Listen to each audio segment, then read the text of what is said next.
Ai, minha filha, eu tô achando... Porque não consegue ver nada. Tudo é lindo, tudo maravilhoso, tudo... Né? A pessoa... Assim, tá na cara, às vezes, para os amigos, e a pessoa tá lá. Né? Porque ela tá idealizando aquilo que ela quer.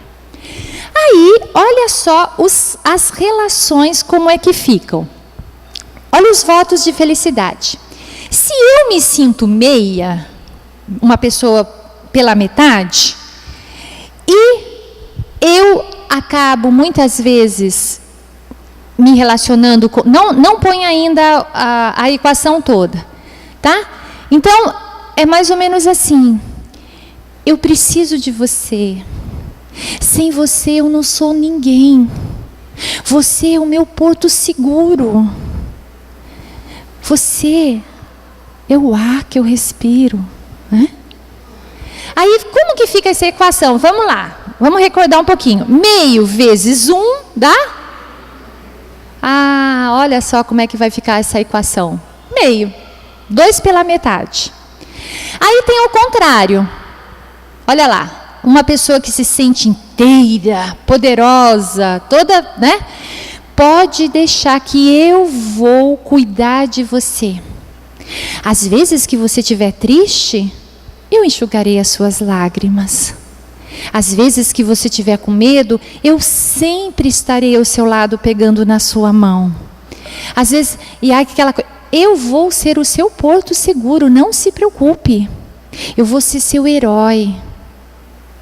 Conte comigo para tudo. Vamos lá para a equação? 1 vezes meio, dá quanto? Isso acontece muito com pessoas que se envolvem com alcoólatras, com viciados. Ela acha que ela está muito forte o suficiente para resgatar o outro que está super frágil. Vai dar certo? Não vai dar certo. Aí olha a outra equação. Meio versus meio. O Fábio Júnior, né, tem aquela, a metade da laranja, né, 2 irmãos, meu amigo, né, fala muito dessa coisa assim, dessa alma gêmea, né? Qual vai ser a equação? Qual vai ser a equação? Meio vezes meio? Vixe, diminuiu ainda mais. Agora, o próximo slide é a equação do momento. É o que dá. Eu tive em São Paulo fazendo um congresso esse final de semana e eu estava vendo como aumenta o índice dessas relações. Olha só, a pessoa que se sente independente, realizada profissionalmente, já está com o apartamento dela, com o carro dela, com o mestrado, com o doutorado, enfim. Aí vai e casa com uma pessoa que também já tem uma vida financeira equilibrada, enfim, tudo, né? Carros, enfim. E aí, olha como cada um no seu quadrado. Cada um no seu quadrado. É o seu apartamento, o meu apartamento. Quando a gente topa de ficar junto, a gente resolve se eu vou para o seu, você vai para o meu. Mas esse negócio de ficar morando na mesma casa não dá certo. Aumenta ou não aumenta essas relações? São pessoas que não entenderam, até aqui, não entenderam o que é casamento. E aí, talvez você tenha se identificado com uma dessas equações. E sabe, eu vou falar do fundo do coração, eu não te julgo, porque talvez você nunca parou para pensar a respeito disso. Mas agora, você já sabe que não funciona. Se você está vivendo uma relação dependente, independente demais, codependente, você vai perceber que isso não vai funcionar. Já pensou? Hoje em dia, por isso que as pessoas não ficam, porque está muito fácil. Antigamente até ficava numa coisa chata, ficavam juntos. Mas hoje dificilmente, ali ó, já vai abrir mão. E existe uma equação que ela é ótima, que ela é bíblica, que ela é a que traz saúde para o relacionamento. É eu, uma pessoa feliz, porque eu tenho essa felicidade que vem do Criador. Eu me responsabilizo pelo meu trabalho, para que os meus relacionamentos dê certo. Eu não coloco a culpa no mundo, nos meus pais, por causa da minha história, porque meu pai errou, porque minha mãe errou, mas porque eu posso fazer dessa história uma história diferente. Porque eu sei que não funcionou, então agora eu vou fazer um desafio de que eu vou me responsabilizar de fazer a história diferente, como José fez na história dele. E eu caso com alguém que realmente procuro alguém, ou se eu estou dentro do meu relacionamento com algum daquelas configurações ali, hoje a gente vai chegar em casa e um vai fazer a sua parte de dizer, eu preciso me tornar uma pessoa por inteira. E aí se torna um casal. É a matemática. Pai, Filho e Espírito Santo, uma só pessoa. Um homem, uma mulher, uma só carne. Que desafio para a gente, não é verdade? Nós nos responsabilizarmos para que esse casamento dê certo, para que essa família dê certo. E aí, rapidamente, a gente vai ver que, olha só, a escolha consciente. Lembra que o primeiro slide foi inconsciente? Agora vamos lá. Primeira, autoconhecimento. É importantíssimo. Por quê? Porque lá no primeiro slide, quando eu disse que a gente acaba procurando meio que parecido com a imagem que nós, criança, projetamos, muitas vezes dentro do casamento a gente começa a agir ainda primitivamente. A gente não tem autoconhecimento. Porque quando eu era criança, eu chorava no meu berço e a minha mãe trazia alimento para mim. Aí eu comecei a perceber que quando eu choro, funciona. Aí eu comecei a perceber que às vezes quando eu fazia alguma birra, conforme a casa, ontem a gente viu isso, a coisa funciona. Aí eu cresci e levo para os meus relacionamentos um comportamento primitivo. Quando eu quero alguma coisa, ao invés de eu expressar aquilo que eu quero, eu grito, eu emburro, eu sapateio, eu fico com um bicão de 3 meses, para mais. Eu saio batendo a porta.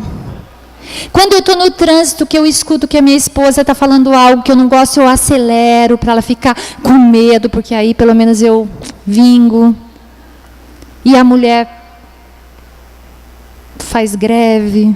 Enfim. Aí a gente poderia dar vários exemplos. Isso é comportamento primitivo, infantil. O autoconhecimento é tão libertador,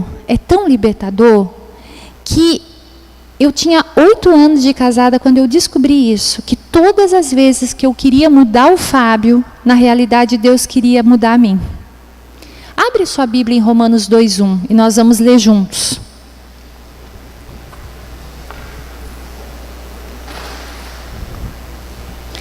Decora, viu?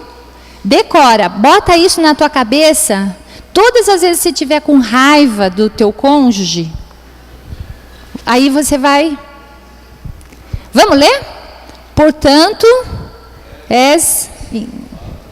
Vamos todo mundo junto?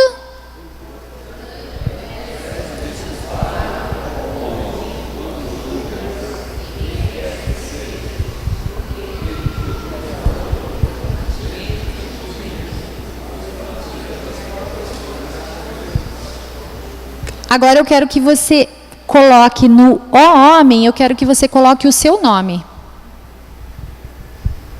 Pode ler alto. Portanto,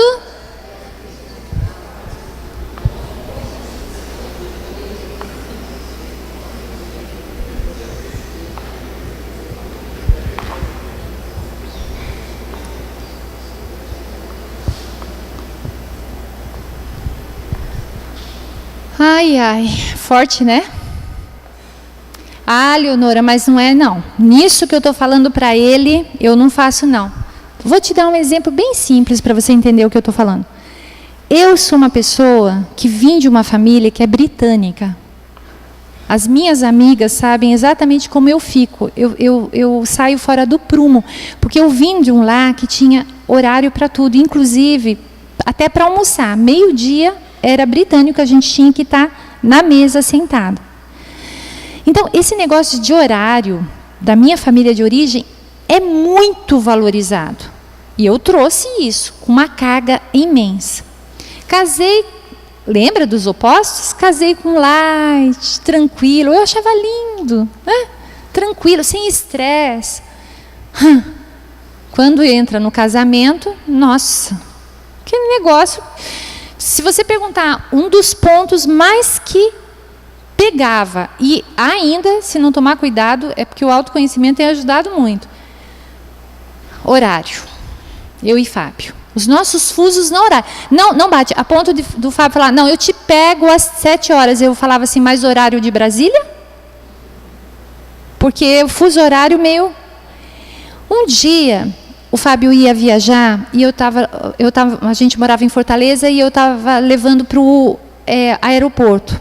E eu estava muito chateada com o Fábio, porque o Fábio tinha chegado atrasado para alguma coisa. Eu estava muito chateada, porque na minha cabeça eu falava assim, eu não acredito que eu estou há anos casada e o Fábio não ainda se deu conta que eu não gosto de chegar atrasada.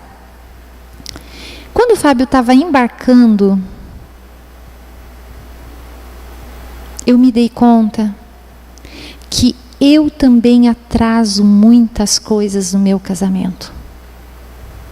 Percebe que a questão do atraso é só em coisas diferentes?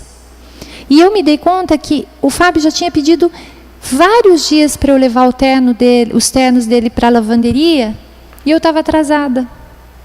É atraso. Talvez não seja exatamente no aspecto que você está pensando, mas em outro contexto, com certeza você faz a mesma coisa. Isso é autoconhecimento. Todas as vezes que você ficar irritado com o seu cônjuge, pede para que Deus revele exatamente no que você está fazendo a mesma coisa. E você vai ver que coisa tremenda quando a gente começa a libertar o outro. Porque a gente começa a ter mais misericórdia da gente. E não quer dizer que não precise tratar. Mas a gente chega mais desarmado de falar, eu também tenho coisas que preciso mudar em mim. Isso em você me irrita, mas eu me dei conta que eu também tenho isso nesse aspecto. Não fica muito mais verdadeiro e leve esse relacionamento? Esse é um casamento consciente. Por isso que quem vai casar, quanto mais você tiver conhecimento de quem você é e das suas fraquezas, das suas limitações. Já viu aquele cara que é um tratorzão e ele acha que ele é educado? E aí ele fica bravo quando a pessoa ainda fala assim, nossa, mas por que você está falando assim? Assim como? Não, assim. Eu não sei por que você tem que ser tão sensível. Como assim? Autoconhecimento. É ter feedback do que as pessoas estão falando. Outra coisa é entender, quando você tem um casamento consciente, você vai ver que o casamento, ele gera crescimento. É crescimento junto, é construção junto. A gente sempre falava lá em casa, não procura uma pessoa pronta para casar, não. Porque o que você vai construir com essa pessoa? Procura uma pessoa, primeiro, que ame a Deus mais do que a você. Se ele falar que ama mais a você do que a Deus, cai fora. E procura uma pessoa que queira construir todas as fases junto com você. Quer casar? Legal, vocês que estão para ir para se casar? Recém-casados, autoconhecimento. Você que está com 10 anos, autoconhecimento, 20, 30, 40, 50, 60. Pede para Deus revelar aquilo que precisa mudar em você para que dê certo o teu casamento, para que gere crescimento. E para encerrar, eu quero dizer rapidamente, Gênesis 1, 26 a 31, Deus deixa muito claro qual é o propósito do casamento. Primeiro propósito do casamento, se você não entender primeiro porque você está aqui, você não vai entender nada da sua vida, nada, porque há um porquê de você estar aqui. Entenda que você é obra criativa de Deus. Deus lhe fez único. Deus não se equivocou quando fez você. Segunda coisa, para que homem e mulher reflitam a imagem de Deus. Presta atenção no que eu vou falar. Casamento, um dos propósitos do casamento é que no seu lar reflita a imagem de Deus. Porque não há lugar melhor para se refletir a imagem de Deus do que numa família. Sabe o que eu estou querendo dizer com isso? Imagine que hoje alguém chegasse aqui totalmente ferido, se sentindo rejeitado, de uma história triste, dilaceradora, e essa pessoa chegasse e você a convidasse para ir no seu lar. E quando essa pessoa entrasse no seu lar, ela sentisse a imagem de Deus sendo refletida através da forma como você trata seu marido, da forma como você trata os seus filhos. Como que a gente reflete a imagem de Deus? É pedindo perdão, não é nunca errando, mas é revelando os atributos de Deus, perdoando, amando, tendo paciência, não é? Os frutos do Espírito, é assim que eu reflito a imagem de Deus. Se hoje chegasse um menino aqui e que necessitasse de ir para sua casa, o que de fato ele viria? Que imagem ele viria? Casamento é para isso, não é? Sabe o que é refletir a imagem de Deus? Nunca me esqueço de uma história que para mim ficou muito claro. Um pastor Hildo, que tem um trabalho lindo com mendigos de rua. Ele foi fazer uma palestra em Jacutinga. Quem conhece sul de Minas sabe que lá eles fazem malhas lindas. E ele disse que viajando o mundo ele nunca havia ganho uma blusa tão linda como ele ganhou lá quando ele fez a preleção. Saiu de madrugada, de volta, depois que ele tinha feito lá as palestras, ele e os amigos, e muita serração na estrada, e a estrada muito curtinha, assim, muito estreitinha, eles viram um vulto. E eles falaram, nossa, é uma pessoa, e essa pessoa está correndo perigo, porque vai morrer. Quando eles pararam o carro, era um senhorzinho que estava perdido, porque ele saiu para ir para a casa da filha, na estrada, e por causa de muita serração ele ficou perdido. Eles deram dinheiro para que ele pegasse um ônibus, direcionaram para onde foram, e o pastor Hildo vai e volta no carro. Quando ele olha para o retrovisor, ele viu que aquele homem estava com muito frio. O que ele fez? Pegou a blusa mais linda, volta, veste naquele homem e vai. Quando ele está vindo, o senhorzinho fala, moço, ele vira. Sabe qual foi a pergunta que ele fez? Você é Jesus? Refletiu a imagem de Deus. É isso. Eu quero que a minha descendência chegue e fale: eu vi a imagem de Deus sendo refletida na vida da minha mãe, da minha avó, da minha tia, da minha amiga. É a razão por que nós estamos aqui. Casamento é para isso. Felicidade é fruto de um reflexo da imagem de Deus. O que é que está sendo refletido no seu casamento? Se você não está perdoando, não está refletindo. Se você não está tendo paciência, se você não está amando. Próximo. É lógico, meu filho, meu discípulo. O que eu estou reproduzindo? Que imagem que eu estou vendo? Se eu falo palavrão, eu reproduzo discípulos que falam palavrões. Se eu abençoo, eu vou reproduzir discípulos que abençoam. Não é a música que os nossos filhos irão levar para as nações a glória de Deus? A primeira música que a música que a gente cantou da nossa descendência. É isso que é casamento. Leonora, eu não posso ter filho. Você, com certeza, acredite, você pode influenciar muitas vidas com o seu casamento. À medida que a forma como você senta, que você se relaciona aqui na igreja, lá no cafezinho, nos pequenos grupos, se tiver, nos encontros, você está refletindo o seu casamento e tem gente que está se espelhando. Ou não. E por último, líderes responsáveis. Como nós estamos cuidando da natureza? Como nós estamos ensinando a questão da ética? Quando eu paro numa vaga de um deficiente, como que eu estou me responsabilizando no trânsito? Arranjando briga ou... Tudo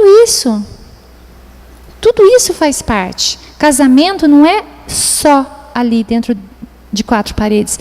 Vai muito além. É meu estilo de vida que não tem... Lembra que eu falei? Deixa eu pegar uma família maior aqui. Mexeu em um, mexeu em todos. Não tem como mexer em um e achar que o outro não mexeu. Vai mexer. Porque uma ligação espiritual, ela é muito grande. Quero deixar para vocês uma imagem e eu espero que vocês gravem. A felicidade que o mundo tanto fala, que tanto procura, ela só tem um lugar, que é a fonte das fontes, que é Jesus Cristo. Se você está buscando a felicidade no teu cônjuge, no teu filho, no teu dinheiro, no teu trabalho, na tua mãe, no teu pai, enfim, qualquer outro que esteja sendo substituto da tua felicidade, eu quero te dizer que você vai ser muito infeliz. Você é infeliz. Por isso, todos os dias, se encha do amor de Deus e peça para que esse amor de Deus transborde o seu coração, porque eu vou dizer para vocês uma coisa: eu, Leonora, não consigo perdoar. Eu preciso do perdão de Deus para perdoar. Eu, Leonora, não, tem horas que eu quero interromper o amor. E aí eu preciso lembrar que o amor de Deus nunca para, como nós vimos ontem. Nunca para. Eu posso decidir parar. Mas eu só vou entender isso se eu estiver na fonte certa, que é a fonte viva do amor de Deus. Qual é o propósito do casamento? Não é ser feliz, é amar. E a felicidade vem em consequência. Qual é o propósito do casamento? Refletir a imagem de Deus. Se você hoje precisa pedir perdão para o seu cônjuge, não espera mais um dia. Se necessário for, reúne a tua família, pede. Se há alguma coisa que está impedindo de você refletir a imagem de Deus, não estanca mais, não diz parar de amar. E se você está falando, eu não consigo, eu quero te falar que você não consegue mesmo, você está super certo. Se você não estiver recebendo da fonte certa, aí você consegue. Deus te abençoe. E que muitas vidas possam ser abençoadas através das nossas famílias. Amém.